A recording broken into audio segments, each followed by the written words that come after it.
My twin sister, May, and I are identical. At the end of our first year of college, I was in a car accident, and I ended up with a facial scar and major trauma. I started seeing a therapist because of the nightmares and the fact that I was panicking any time I got into a car. That led to me realizing there were some deeper issues, which we worked on. As part of that work, I got a physical. Started working with a dietitian to fix my diet and the smorgasbord of vitamin deficiencies it caused. I started working out, strength training 3 days and sprints or hit on 3 with our older sis. By the end of our first year of college, we had each gained about 30 pounds. By the end of the next year, I had lost half of it, but I was smaller at 134 pounds than my previous 120 because of the muscle mass. And that's been my size for the past half-decade. I found a new beautician, and she gave me long layers to make my natural curls be curls instead of waves of frizz. I always wanted but that my old one said would look bad and refused. I stopped bleaching it and let it go its natural dark blonde / light brown. I stopped spray tanning. Again, that's been my look for the past 5 years. I live in a rural area, and the internet isn't great. Things like FaceTime just aren't options, and I can't post a lot of pics on social media /see of it. This is relevant because a big issue is that May didn't see me over the quarantine. We talked on the phone a couple times a week, but it mostly revolved around her wedding planning. She got engaged before the Rona put us on lockdown. I wasn't her mo, so mostly I was being told decisions, not involved in the process. When it came to the bridesmaids' dresses, May sent our sister, SIL, and me a link and told us to get it in our size. Same with hair and makeup, but we had to arrange for a beautician because May's wouldn't do more than 4. And she wanted her friends at the appointment with her. Except she didn't do a bachelorette party with us, she did with her friends, or rehearsal dinner. So May didn't see any of us until the start of the wedding. She was livid. Apparently, she thought we would have stopped working out because of the Rona, even though we did it at home. Or that we would have stopped when she announced her engagement, so we didn't upstage her.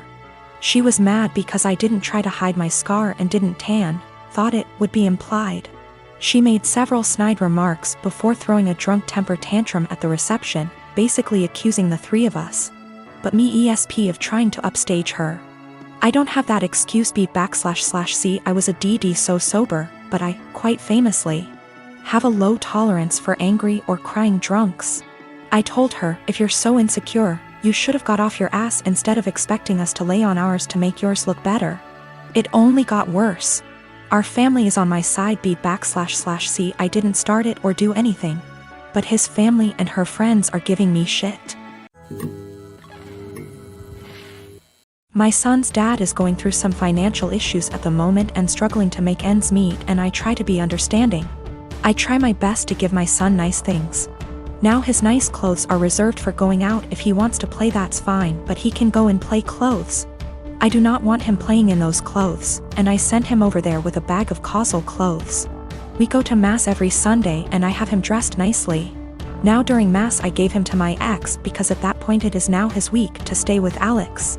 However, every single time, Alex will come back to me and his clothes will be wrecked, whether it's played in dirt, ripped. The buttons are off, the jeans are stained or ripped as well. I've thrown out multiple shoes because my ex will not have him change into the play clothes that I sent him in and just let him play in the nice clothes. I do not have him like this all the time.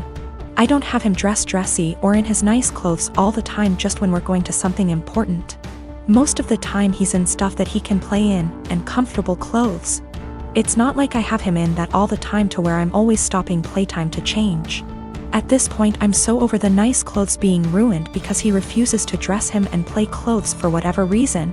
So before mass ends I will have my son take off the nice clothes and dress in casual clothes.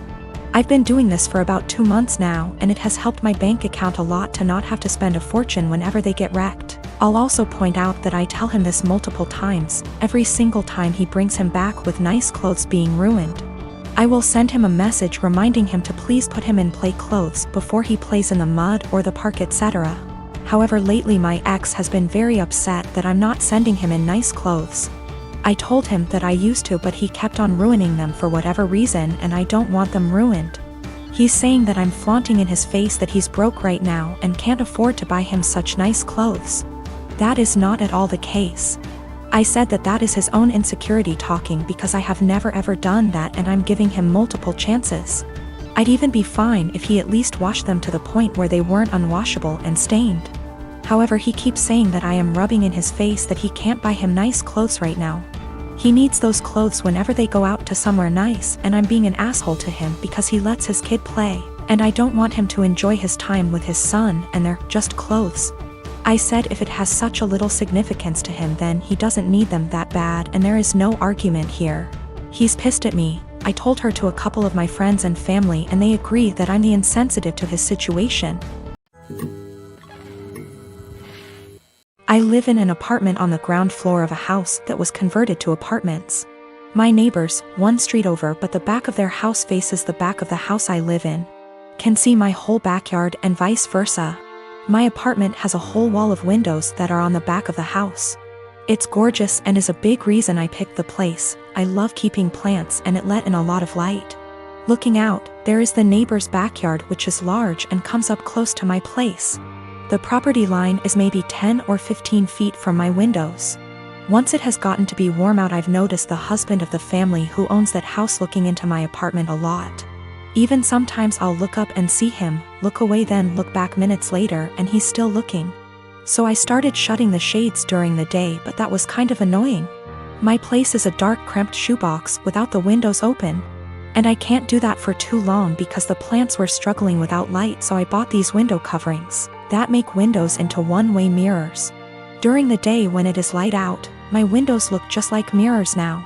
From the inside it looks pretty much the same, the windows look tinted slightly darker but that's it. From the outside you can't see in at all, it looks exactly like mirrors. The section of windows it's applied to is about 8 feet high and 20 feet wide. After a week of the window coverings being up, both of the parents from the neighbor's house came to my door and wanted to talk to me. The wife was complaining about the windows for a lot of reasons. 1. They were ugly too. It was uncomfortable, especially for the teens and their friends, to have a huge mirror adjacent to the swimming pool. It's at a time that they feel insecure about looks and they have lost interest in hanging out by the pool. 3. In the afternoon and evening, it was reflecting a lot of extra sunlight into their backyard. They couldn't enjoy eating dinner on the back porch with the sun in their eyes. I said sorry about the inconvenience, but I wanted it for privacy. They both pushed back on that some and I said that I needed privacy because of the husband starting. He started denying it in front of his wife and so I took out my phone where I'd taken pictures and sent it to my group of friends. And showed her a couple pictures of him gaping at my apartment and the texts from that time. He got mad and said he incidentally looked over, and the 8-foot by 20-foot mirror was a crazy overreaction. I said that I'd like to keep it, and that I was sorry but frankly this was avoidable. I think they're both mad because they called my landlord, who brushed them off. I knew my ex for almost 10 years. We go back all the way to high school and have been friends. After we graduated I said it and asked her out and we became a couple. We dated for almost 6 years before she came to me and told me she was pregnant. I won't lie, I loved her at the time and this was actually quite exciting to me, so I proposed. She, however, seemed super worried. I sat down and talked with her about it. I told her that even if she did decide to terminate the pregnancy I would be by her side and still wanted to marry her. She was super awkward about it but decided to keep the child and accepted my proposal. These past 7 months have been a roller coaster. She moved in with me and we began getting ready for our daughter's birth and we were planning on getting married after she is born. That was until a few weeks ago. An old acquaintance from high school reached out to me. I was never good friends with him but he said that he felt guilty about letting an innocent man suffer for his and my ex's mistakes. This guy claimed that he was the father of my ex's child and that my ex had been lying to me. It turns out that my ex and him got reacquainted about a year ago and started having sex. Around the time my ex got pregnant they began having unprotected sex. He is not lying about this. He sent me photos of them together and showed me texts between the two of them. I was able to get my ex's phone and confirmed they were real. Along with this, He sent me a string of Facebook messages of my ex admitting to lying to me because I make more money than the real father, and she would rather I care for it. Suffice to say, I was pissed. I confronted her, she cried, I cried, it was a mess. In the end, I broke it off then and there and evicted her from my apartment. She's in the process of moving out now, but I have not said a single word to her. I have pretty much told her that I want her out of my life. I also demanded a DNA test the minute the child is born. If it is mine, I'll help her support it. If not, then I am never seeing her again. I've been cold to her. Her and her parents has tried multiple times to work it out with me, but I've refused any contact with them.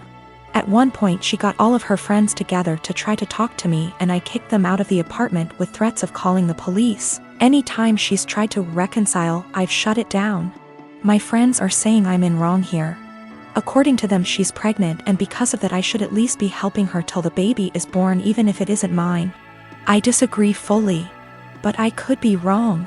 So, right now I'm in kinda a shitty situation. I've been treating my ex-fiancé pretty cold and demanding a paternity test for the child she's carrying. All of my friends are saying I'm being a major asshole, but I don't feel that way.